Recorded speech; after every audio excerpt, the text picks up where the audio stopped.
Hello YouTube, my name is Nero, and today we have another episode of KEM Strike Saturday, which of course is the weekly series here on my channel where subscribers send me in KEM Strikes. And this was sent in by a guy named Nate Dogg, alright? Now Nate Dogg has been on a few other episodes of KEM Strike Saturday, and it's kind of difficult. It really speaks to him that I can remember his channel, because so many people have sent in different stuff for KEM Strike Saturday.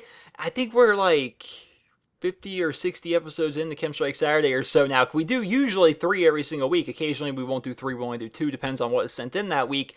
But for the most part, we do 3 episodes of KEM Strike Saturday every single week. And it's kind of hard to remember everyone's channels, right? But Nate Dogg, I remember specifically, because if you go over to his channel, he has a bunch of videos of him having guns made out of Legos. Like, he has a bunch of awesome Lego guns, like a Honey Badger, an M4 carbine, or a P226 pistol. He's got a bunch of cool stuff on his channel.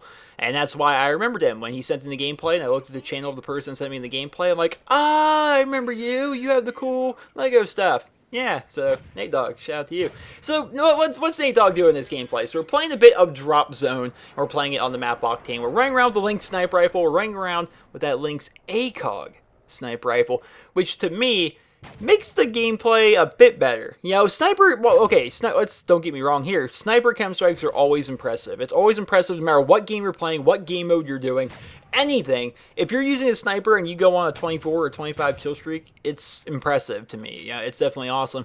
But the fact that he's doing it with ACOG makes it twice as impressive to me. So basically, with the talk about the strategy of the gameplay, he's basically just kind of running to the drop zone and taking out people. That's what he does. But I want to talk about ACOG for a moment, if I may. So, I like to snipe. You know, I don't snipe a lot. I think when people think of me as a YouTuber, you don't think of me as a sniper. I can definitely understand that. I don't snipe very often, let alone in my own gameplays. I just snipe for fun, and I don't usually do that well while I do it. I usually just do it for fun regardless, and because I'm not doing well while I snipe, you don't really see too many videos of me sniping, except maybe in some of the older games, Call of Duty 4 and World at War. I'm pretty good at sniping in those games, and I can control the map with a sniper rifle pretty well. I think I've got some M40 COD 4 gameplay that's went up recently. But for the most part, I don't snipe a whole lot, at least here on my channel. But I will say this, I've been sniping since 2007, I tried out in every game, and I try out the ACOG in every single game, right?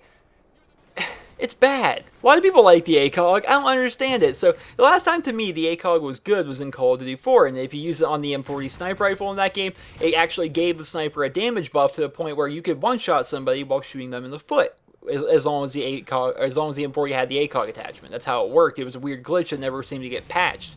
So, it was good, and I kind of got used to it because I realized how good that damage buff was. And so I kind of got used to the idea of using ACOG on the M40 in Call of Duty 4. But every game since then, excluding World at War, because they had no ACOG for the sniper rifle in that game, I've tried out the ACOG, and I just can't do well with it.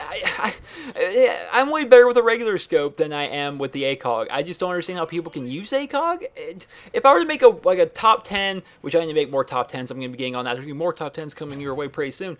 But if I were to make a top 10 worst attachments, I think the ACOG would be one of, if not the worst attachment to me in Call of Duty, because the only time it's ever really a viable option is like the sniper rifles, and even then it's not that good on the sniper rifles. So I just don't understand how people use ACOG. I don't understand it, but there's a lot of you that do. Let me know in the comments, what do you guys think about ACOG? Are you guys ACOG fans? I don't know. I mean, it's probably the worst attachment in my eyes. I don't see how anyone could possibly like the ACOG. It seems weird. It just seems weird to me. Almost as weird to me as the idea of drop zone KEM Strikes. Alright, so what we got going on here, man, we were talking about the KEM Strike a little bit towards the beginning, but for the most part, we're kind of just like straying away from the gameplay. But the gameplay itself, man, he's on this long kill streak. He's kind of taking over this hotel. I think this is called the hotel on this map. I get my call-outs mixed up sometimes. But he's hanging out here because he's on the kill streak, and they have a helicopter in the air, so he's kind of forced to stick around in here, right? And the thing about this KEM Strike is, and it's always kind of bobbled me, even going back to Modern Warfare 3, trying to get Moabs in that game, when people do that this well while playing the game mode Drop Zone, I don't understand how that ends up working, because in Drop Zone, people are constantly moving. He's using a sniper rifle in Drop Zone, which is what a lot of people do. The reason people kind of go to Drop Zone, I think the only reason Drop Zone really has any kind of real relevance within the Call of Duty community is the fact that so many people are moving all the time that it actually becomes very easy to get montage clips. I know that's why I played it a lot during Modern Warfare 3. I know that's why I play it occasionally here in Call of Duty Ghost, is because you kind of want to get montage clips. That's kind of how it goes, because so many people are moving all the time. And I find that it's kind of a damned if you do, damned if you don't. It's kind of a double-edged sword playing Drop Zone, because if people are constantly moving, there's constant action. That's definitely a cool thing. You can try and get clips, but, and he actually gets KEM Strike right there, it's also kind of difficult because people are constantly moving and constantly spawning around you. That you can do everything right, and occasionally, you'll just get a bad spawn, and someone will take you out, or you'll get knocked off your kill streak somehow, some way, because people are constantly moving. So if you see somebody that does well like this in Drop Zone, they had a fantastic game. And to you, Mr. Nate Dogg, that was a fantastic game. If we skip forward here to the end of the gameplay, we will see that he went 50-10, which is just an amazing score, especially for using a sniper rifle. I would be impressed to see somebody go 50-10, especially in something like Drop Zone, if they were using a Honey Badger, if they were using a Remington R5 or a Vector or whatever gun you want. But for someone to do that while running around with a golden sniper rifle with the ACOG scope of all things, that's pretty impressive. Well, I hope you guys all enjoyed this week's episode of KEM Strike Saturday.